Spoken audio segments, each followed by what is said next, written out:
Friends, आज हमने अनुपात पर ये एक सवाल ले लिया है। दो सवाल हैं, बहुत ही इंपॉर्टेंट सवाल हैं, अक्सर एग्ज़ाम में पूछे जाते हैं। तो इसमें दिया गया है कि a अनुपाते b is equal to 2:3, b अनुपाते c इज़ इक्वल टू 6:5। तो हमको निकालना क्या, a अनुपाते b अनुपाते c। अब ध्यान दीजिए, a अनुपाते b इज़ इक्वल टू 2:3 ये दिया गया है, b अनुपाते c इज़ इक्वल टू 6:5। अब ध्यान दीजिए, बीच का जो टर्म है इसको हमको सेम बनाना है। तो सेम बनाने के लिए इसमें क्या करिए, 2 से भाग दे दीजिए। 2 से भाग देंगे तो 3, 2 तिहाई 6, और यहाँ पर आ जाएगा 5/2। हमको निकालना क्या है, a अनुपाते b अनुपाते c इज इक्वल टू, अब देखिए ये कॉमन हो गया। तो पहला टर्म क्या है, 2 अनुपाते कॉमन क्या है 3, लास्ट वाला टर्म क्या है 5/2। यही हमारा फाइनल आंसर हो गया। चाहे तो इसको और सॉल्व कर सकते हैं, इसमें 2 से मल्टीप्लाई कर दीजिए तो 4/6/5, और यही हमारा फाइनल आंसर हो गया। ठीक है।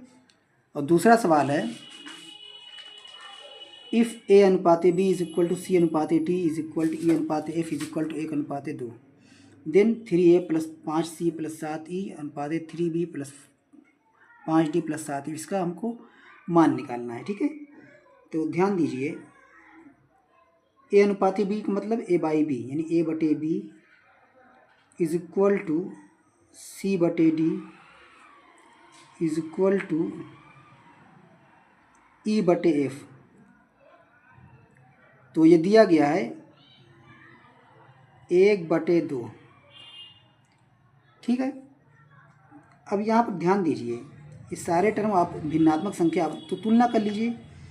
तो यानी a बराबर c बराबर e बराबर 1, यानी इसी तरीके से तो ये न्यूमरेटर का मान हो गया, डिनोमिनेटर का मान निकाल लीजिए। b बराबर d बराबर f बराबर 2, ये 2 हो गया।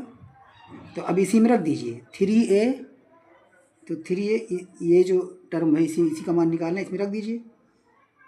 तो 3 गुणे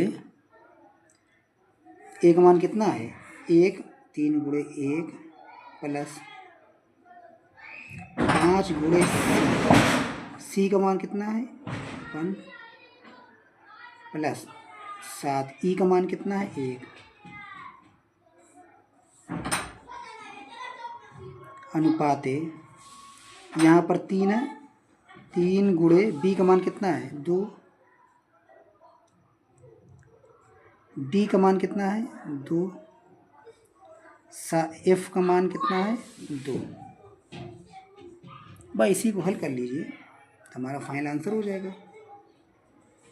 तो ये आपका आ जाएगा 3 प्लस 5 प्लस 7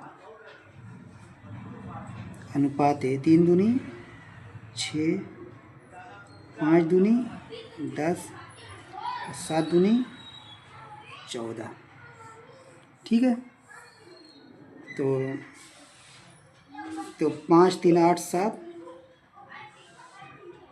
15 अनुपाते 10 6 16, 16 4 20, 10 30। ठीक है। इसमें 15 से भाग देंगे तो 1:2, और यही हमारा फाइनल आंसर हो गया। धन्यवाद।